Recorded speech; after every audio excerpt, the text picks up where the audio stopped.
Baik, Assalamualaikum warahmatullahi wabarakatuh. Pada video kali ini kita akan bahas tentang kerajaan Islam di Nusantara part 2. Kemarin telah kita bahas bersama-sama di part 1 kerajaan Islam di Pulau Sumatera. Nah, di sini kita akan bahas secara lebih detail kerajaan apa saja yang berkembang pada masa Islam di Pulau Jawa. Tapi sebelum kita melanjutkan video, jangan lupa bagus sekalian di subscribe dan bunyikan loncengnya kalau menyukai video ini, supaya nanti kita dapat memberikan informasi video-video bermanfaat lainnya. Terima kasih. Baik, kerajaan Islam di Jawa. Tapi sebelumnya kita mengambil materi ini dari buku SKI kelas 12 yang baru terbit tahun 2020. Dalam buku ini menjelaskan tentang bagaimana kerajaan-kerajaan Islam di Indonesia, tapi nggak secara detail, cuman secara garis besar dan hal yang penting yang menyangkut dengan kerajaan Islam di Indonesia. Langsung aja, yang pertama adalah Kerajaan Demak. Kerajaan Demak diakui sebagai kerajaan Islam pertama di Jawa. Kerajaan Demak didirikan oleh Raden Fata tahun 1500 sampai 1518 Masehi. Mulanya, ia adalah seorang adipati dari Bintoro, Demak. Raden Fata secara terang-terangan memutuskan ikatan dengan Majapahit yang kala itu tengah mengalami masa kemunduran. Dan atas prakarsa para wali, ia mendirikan kerajaan yang beribu kota Demak, sehingga lebih dikenal dengan Kerajaan Demak. Dan untuk cerita lebih lengkapnya, silakan klik link Kerajaan Demak yang ada di deskripsi. Nah, di sana ada sejarah animasi Kerajaan Demak disajikan dalam bentuk pauton dan animasi-animasi menarik yang bisa kalian lihat semuanya. Oke, selanjutnya adalah Kerajaan Pajang. Kerajaan Pajang ini adalah kelanjutan dari Kerajaan Demak. Jadi kalau teman-teman sekalian sudah menonton Kerajaan Demak yang tadi, yang di link di bawah itu, nanti ada secara runtut akan menyajikan sampai Jaka Tingkir menjadi Sultan atau Raja pertama Kerajaan Pajang. Nah, Jaka Tingkir, dalam hal ini adalah Sultan atau Raja pertama dari Kerajaan Pajang yang merupakan kelanjutan dari Kerajaan Demak. Jaka Tingkir bergelar Sultan Hadiwijaya setelah mangkat diganti oleh menantunya yang bernama Arya Panggiri, yang juga anak asuh dari Prawoto. Namun putra Sultan Hadiwijaya yaitu Pangeran Benawa juga ingin menguasai Kerajaan Pajang ini, dan dia tidak punya kemampuan untuk melawan Arya Panggiri. Ia meminta bantuan dari Panembahan Senopati, penguasa Mataram, untuk mengusir Arya Panggiri, dan berhasil. Dan akhirnya sejak itulah Kerajaan Pajang di bawah kekuasaan Mataram.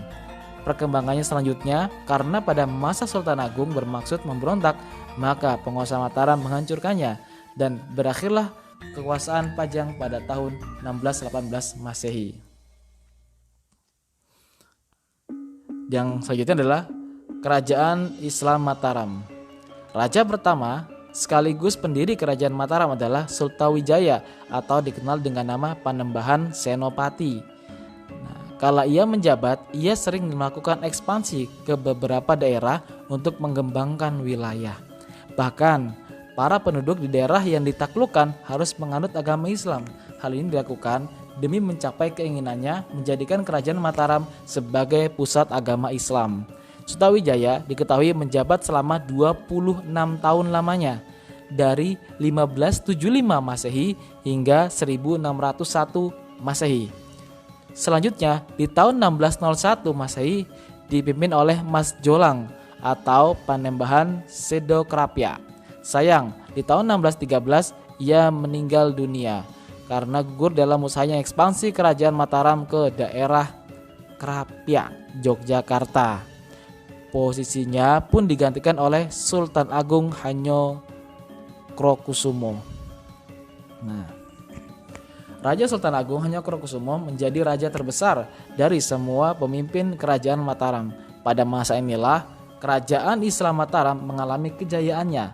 Namun tahun 1645 Masehi ia meninggal karena usahanya merebut Batavia. Selanjutnya kepemimpinan dipegang oleh Amangkurat I yang tidak lain adalah anak dari Sultan Agung Hanyo Krokusumo. Yang merintah Kerajaan Mataram mulai tahun 1645 hingga 1677 Masehi. Terakhir kepemimpinan dilanjutkan oleh Amangkurat II sehingga akhirnya Mataram mengalami keruntuhan. Yang keempat adalah Kerajaan Cirebon. Kesultanan Cirebon berkuasa pada abad ke-15 hingga abad ke-16 Masehi. Letak Kesultanan Cirebon adalah di pantai utara Pulau Jawa. Secara geografis, perbatasan antara Jawa Tengah dan Jawa Barat, dan ini membuat Kesultanan Cirebon menjadi perantara antara kebudayaan Jawa dan Sunda, sehingga di Cirebon muncul budaya yang khas, yaitu kebudayaan Cirebon yang tidak didominasi oleh kebudayaan Sunda maupun kebudayaan Jawa. Kesultanan Cirebon dimulai dari Ki Ageng Tapa, yaitu seorang saudagar di Pelabuhan Muarajati. Pondasi Kesultanan Cirebon dimulai tanggal 1 Suro tahun 1358 atau tahun Jawa, atau bertepatan dengan tahun 1445 Masehi, dan mulai saat itu menjadi daerah yang terkenal dengan nama Desa Caruban.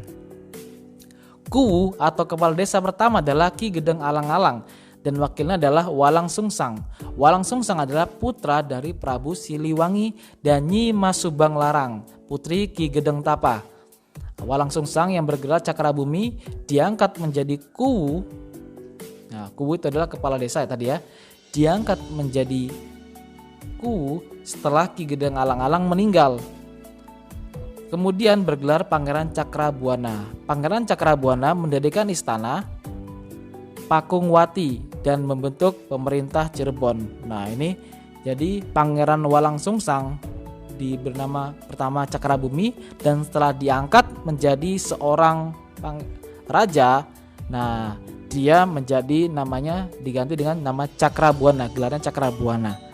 Nah, ini adalah gambar dari Pakungwati. Nah, yang zaman sekarang ini seperti ini. Zaman dulu mungkin lebih bagus lagi, terawat dan juga sangat makmur ya. Dengan demikian, Kesultanan Cirebon didirikan oleh Pangeran Cakrabuana. Nah, seusai menunaikan ibadah haji, Pangeran Cakrabuana disebut sebagai Haji Abdullah Iman dan tampil sebagai Raja Cirebon pertama yang memerintah Istana Pakungwati. Setelah aktif menyebarkan agama Islam tahun 1479 Masehi, kedudukan Cakrabuana, Pangeran Cakrabuana digantikan oleh keponakannya yang bernama Syarif Hidayatullah tahun 1448 sampai 1568 Masehi. Nah, setelah wafat, Syarif Hidayatullah dikenal dengan nama Sunan Gunung Jati atau juga bergelar dengan Ingkang Sinuhun Kanjeng Jati Purba Panatagama Auliallah Kutubit Zaman Khalifatul Rasulullah. Nah, mungkin maaf ada salah penyampaian ya. Nah, saya cuma baca aja, mungkin kalau untuk logat sebagainya mungkin masih belum fasih kayak orang Jawa.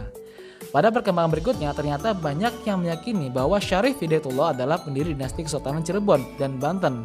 Kemudian menyebarkan Islam di Majalengka, Kuningan, Kawaligalu, Sunda Kelapa dan juga Banten.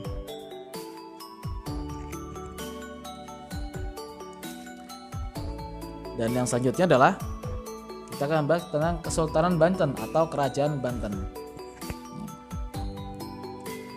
Pada tahun 1524 dan 1525, Sunan Gunung Jati bersama pasukan Demak merebut pelabuhan Banten dari Kerajaan Sunda dan mendirikan Kesultanan Banten yang berafiliasi ke Demak. Menurut sumber Portugis, sebelumnya Banten merupakan salah satu pelabuhan kerajaan Sunda selain pelabuhan Pontang, Cigede, Tamgara, Sunda Kelapa, dan Cimanuk. Puncak kejayaan kerajaan Banten terjadi pada masa pemerintahan Abdul Fattah atau lebih dikenal dengan Sultan Ageng Tirtayasa. Saat itu pelabuhan Banten telah menjadi pelabuhan internasional sehingga perekonomian Banten sangat maju. Piagam Bojong menunjukkan bahwa tahun 1500 hingga 1800 Masehi, Lampung dikuasai oleh Kesultanan Banten pada zaman pemerintahan Sultan Haji. Tepatnya pada 12 Maret 1682, wilayah Lampung diserahkan kepada VOC seperti tertera dalam surat Sultan Haji kepada Mayor Ishak de Saint Martin, Admiral kapal VOC di Batavia, yang sedang berlabuh di Banten. Surat itu kemudian dikuatkan dengan surat perjanjian tanggal 22 Agustus 1682 yang membuat VOC memperoleh hak monopoli perdagangan di lada di Lampung. Jadi lada di Lampung itu dimonopoli semua oleh VOC pada tahun itu. Nah, dan pada tahun 1813 Kesultanan Banten dihapuskan oleh pemerintah kolonial Inggris. Pada tahun itu Sultan Muhammad Syafiuddin dilucuti dan dipaksa turun tahta oleh Thomas Stamford Raffles. Nah, tragedi ini menjadi klimaks dari penghancuran Sorossowan oleh Gubernur Jenderal Belanda Herman William Daendels tahun 1808. Para VOC ini dia menghancurkan kerajaan Banten pada saat itu. Nah, ini yang terakhir adalah Herman William Daendels yang menutup dari penghancuran Sorossowan atau penghancuran tempat kerajaan Sultanan Banten. Baik, mungkin sekian pada hari ini kerajaan Islam di Jawa yang dapat kita sajikan review, dan mungkin ada kurang lebihnya saya minta maaf. Jadi mungkin nanti dirinci lagi, mungkin bisa melihat dari rujukan lain dari buku-buku atau dari bacaan-bacaan lainnya yang bisa menguatkan dan secara detail tentang kerajaan ini. Mungkin yang telah saya terangkan garis besarnya untuk sebagai rujukan, teman-teman semuanya bisa menambah wawasan tentang video ini tentang perjalanan bagaimana sih kerajaan Islam di Indonesia. Baik, sekian dari kami. Wassalamualaikum warahmatullahi wabarakatuh.